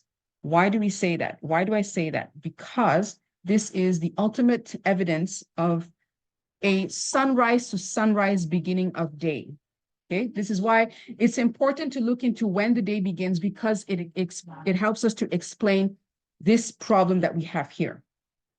And in the text, there is a word that is used to determine when they stopped working. They stopped working on his burial as the Sabbath was approaching. As the Sabbath was approaching, is referring to the Sabbath of the Feast of Unleavened Bread, of the National Feast of Unleavened Bread, right? Because it was all of the Jews of the temple, that was the temple's calendar. Everyone, it's a holiday, right? So on that Thursday was a holiday, and so they needed to stop working on that day. It says, as the Sabbath was approaching. The word for approaching in the text here is a Greek word, epiphosko, that means as the light is dawning. That word is only used twice in the New Testament. Once here to talk about the end of his burial, and the second time it is used at his resurrection. Only twice, just to tell us exactly when his burial was completed and when his resurrection happened. When the women came, they came to the tomb as it was dawning towards the first day of the week. The word for dawning towards the first day of the week is the same word that was used for when they stopped the burial. Yet, in the English translations, we are using two different words for the exact same word, same verb in the Greek. Why are there two different words or two different interpretations that are completely opposed to each other in English, when in the Greek it's the exact same word? And the word is, like I said, it's epiphosko or epiphosken. Phos is something that you know, right? It's a word that you know because we have phosphorescent from that. It means light. The light was approaching. So it has in the term itself, you understand that light is involved. So how can we say that the Sabbath was approaching? Well, I guess it is a translator's bias, because the translators would believe that, well, the days begin in the evening for the Jews, therefore it cannot possibly mean a dawn. But what if they had maintained that they stopped when the Sabbath was dawning instead of saying as the Sabbath was approaching? Then we would have a better understanding that maybe, just maybe, the days don't begin with the evening, but they begin in the morning at sunrise. And so they finished, and this would make so much more sense that finally they took time. It was still a rushed burial. It was still something to be done quickly. But it wasn't within 2 hours or 3 hours. It's impossible to, take his body down, to get all the permissions needed, take his body down, wash all the blood that was on his body, all the wounds that he had completely, rub the pounds of spices, wrap it, all of these things within 2 or 3 hours. No way. So let's just agree with what the text actually tells us. They finished that Thursday morning. And then what happens? So let's go back. They finished. He dies Wednesday evening. They work on his burial for an entire night. They finish early morning. Then they go and keep that Sabbath day, or rather they stay away because the temple rests on that day. First day, and in the grave, okay, we count the nights in the grave, yeah. 1 day, second day, third day, and then the 3 nights, and he resurrects, or he is seen again at the end of the Sabbath. So he is resurrected on the Sabbath day, not on the Sunday, because it was still dawning towards the first day of the week. He is the Lord of the Sabbath. He resurrected at the end of the Sabbath, and he is seen on the first day of the week, or even before the first day of the week, by the women. Okay, that came to the tomb. It was still dark. The text tells us that it was still dark. So here we have resolved this conundrum, this whole problem that we have when we are wanting to be logical and faithful to the text, when we don't try to fit tradition or fit the narratives of different commentators or rabbinical interpretations, et cetera, et cetera. But this is the evidence to us that in the past, the days were counted from morning to morning, and actually, even by okay, this is a bit problematic, but I've been telling you morning to morning versus evening to evening. But in reality, in the temple that was run by the Sadducees, okay, the Sadducees ran the temple at that time. It is very likely that they actually kept the days from morning to morning. And it's only after with the Pharisees that the Pharisees took over, and they are the ones that made a lot of changes and all the rabbinical changes, etc. They are the ones that changed things to evening, from evening to evening, which was then passed down to us from that point onwards. Okay. All right. So let's so we're done with this. I hope that this has been helpful. He is exactly in the grave for 3 days and 3 nights, and he is witnessed as being, they leave him in the morning, and then they see him on Sunday morning. They leave him Thursday morning, they see him on. So there's no gap in between for there to be any room for, in some inventing other theories. Okay, we don't know where what became of him for an entire night. Some people even say, oh, well, he disappeared for an entire night and he ascended to heaven to see his father. No, there's no such, where these are just things that people are insinuating. All right.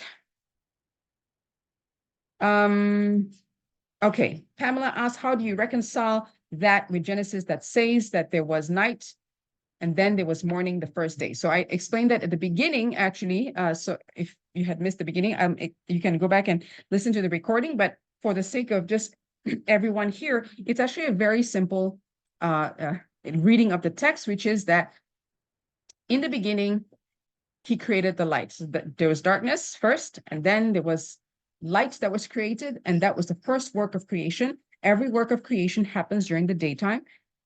He works, and then there's evening, then there's morning, and all of that constitutes the first day.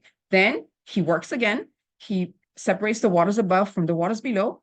He works during the daytime, then there is evening, then there is morning, and all of that is the second day. Then he works again during the daytime. He separates the land and the waters and the seas. That is during the daytime. Then there is evening, then there is morning. That is the third day. So all of these works of creation happened during the daytime and not in the evening. The evening is not what begins a day. It did not begin the time in creation either, because what was before the light was not evening. What was before the light was darkness. Darkness is not evening. Again, it's not. I hope that those of you who are hearing this again can actually explain this to others as well as you hear this explanation. Darkness is darkness. There's no mixture. Evening is a mixture of light and darkness. In order for you to have an evening, you have to have both light. You have to have light first. So light comes first, and then that light defines what a day is. Okay, because he says he called the light daytime. That's something that is very important. Okay, so I encourage you to maybe just go back to the beginning of the recording, and hopefully that helps. Well, great. I'm so glad that you got it so fast because, some people need a lot more evidence to buy into this. But to me, the ultimate proof is really that, the message of Messiah, he is buried at the beginning of Thursday and then resurrects on Sunday morning. And then I have this here that parallels the priestly solar calendar and the temple's lunisolar calendar. And you will see that on the left-hand side, there is a Passover on the 14th day.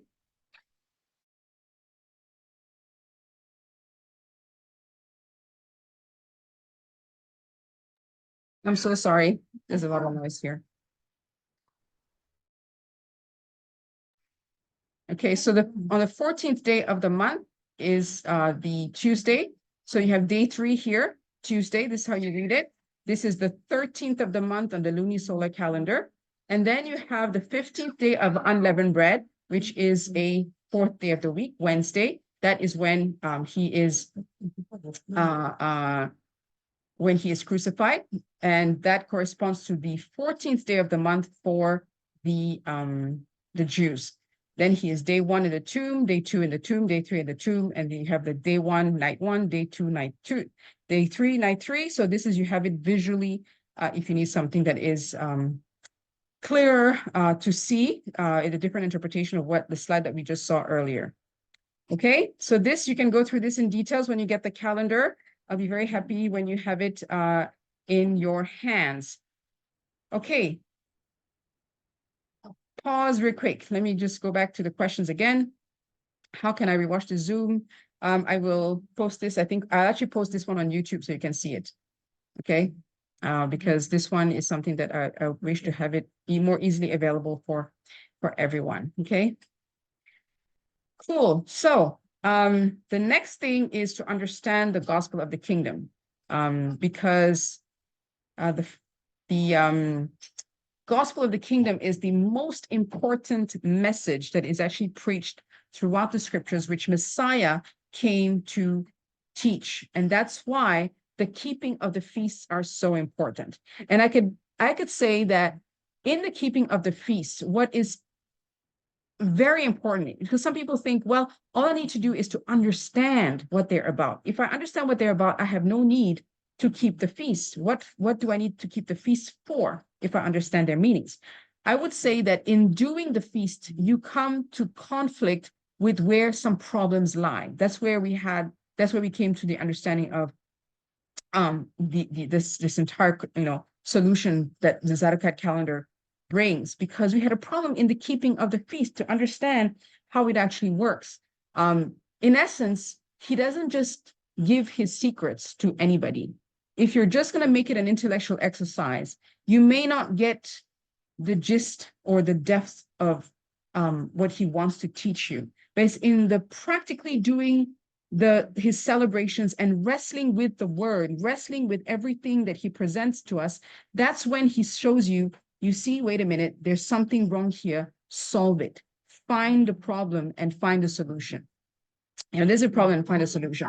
So, and a lot of people will tell you, well, I mean, they have said, what do you know? You're just I was told this once, your understanding of the calendar is a kindergarten understanding, because they held on to the Jewish perspective of things. And I thought, this is very sad that we can't look beyond what we have been handed down. And we have been handed down a certain number of traditions from the Christian perspective. And we don't realize that we switch to a Jewish perspective on things that is also handed down from traditions. And we question over there, but we don't question what we have from the Jewish perspective. And that's something that we need to hopefully rectify.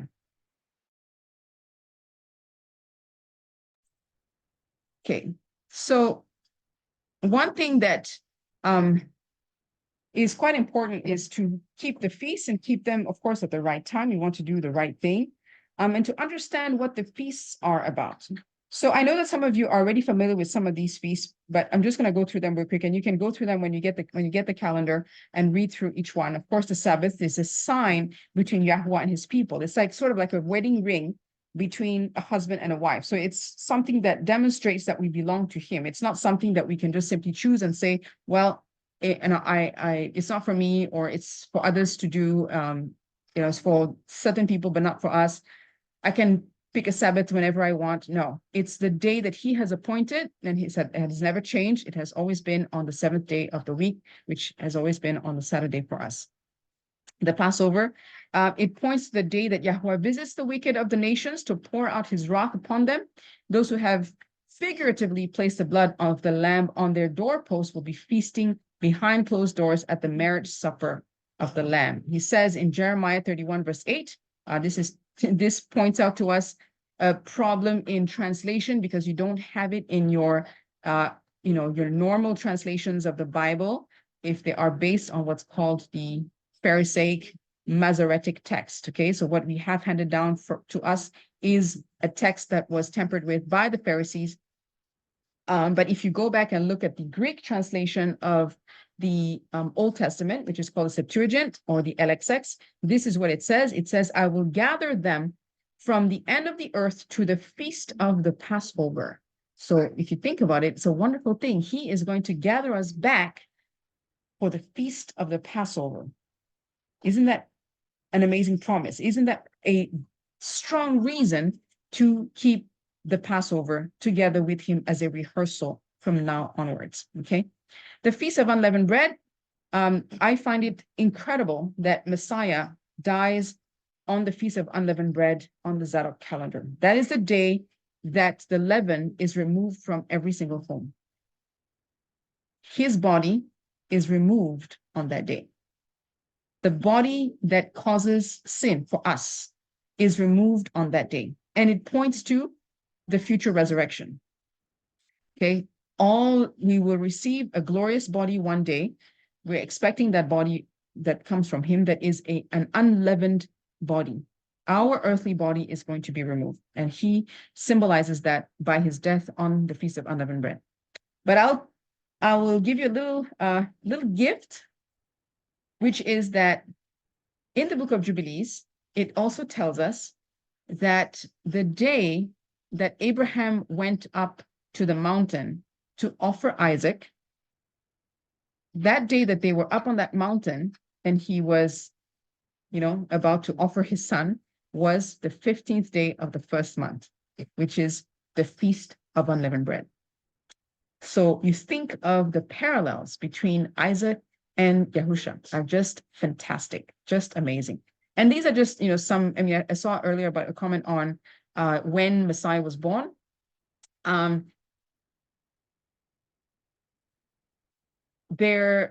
Of course, there are many different theories on when he was born, and there are different theories that are somewhat well supported, different arguments, different reasons, different, verses used to justify one or another. Okay, I have taken the stance for a long time that he was born during the Feast of Tabernacles because of some of the language that's in the text. However, if you read the plain text in the book of Luke, it tells us that in the 6th month, Mary went to visit Elizabeth.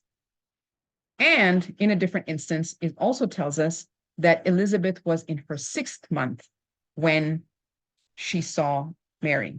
So 2 things. One is she's visited in the 6th month of the year. And the second one is Elizabeth was pregnant. She had been pregnant for 6 months already. So by calculating that, we actually look at the birth of Messiah being somewhere in the 3rd month of the year, the following year. All right. So the 3rd month of the year, the following year, would be around the time of Shavuot, which is the Feast of Pentecost, which is also, incidentally, according to the book of Jubilees, the time when Sarah gave birth to Isaac. Okay. So, and it's also the time when a year prior, Yahweh visits Abraham through his messengers. So he said that the same time, the following year, she would be pregnant. So that was the time of Shavuot. And it's Shavuot, the Feast of Weeks right here, is the time of the covenants. It's a season of covenants. So what is great is that, as I mentioned earlier, the Dead Sea Scrolls make reference to 3 different feasts of weeks. One is the Feast of Grain, one is the Feast of New Oil, and one is the Feast of Fresh Oil. And I believe that all of these 3 feasts are a build-up of a covenant making. The first time when you agree to the covenant, they were at Exodus chapter 19, they agreed to the covenant. They said, yes, we will, we believe, we want to follow what you're saying. We will do whatever you say that we should do. Fine. Moses goes up to the mountain, stays 40 days and 40 nights, gets the tablets, 1 tablet for Israel, 1 tablet for the Most High. There's a contract that's going to be signed. He goes down. What happens? He's ready to confirm the covenant, which would have been on the Feast of New Wine. What happens? They hear the noise of war. And in the Masoretic text, again, you do not have it in the Masoretic text, but you have it in the Septuagint, in the LXX, where it says, it is not the sound of war that I hear, but the sound of the banquet of wine. In essence, they knew that it was going to be a feast day, but they went ahead and did it their own way by building up an image of the Most High. They build up their own view of their own way of doing things and thought that it would be pleasing to Yah. So instead of receiving a confirmation of the covenant, it was a breaking of the covenant. And as a result, they were destroyed by the Levites who were faithful to accomplish the will of Yah. So many of them were killed on that day, which tells us how wine is. We are told that wine can either bring you joy or bring you destruction. It's symbolizing either the joy of being merry with our bridegroom, or it is the cup of wrath of the Most High. So it's twofold. That season is twofold. It can be either good for you, or it can be your destruction, that season of the Feast of New Wine.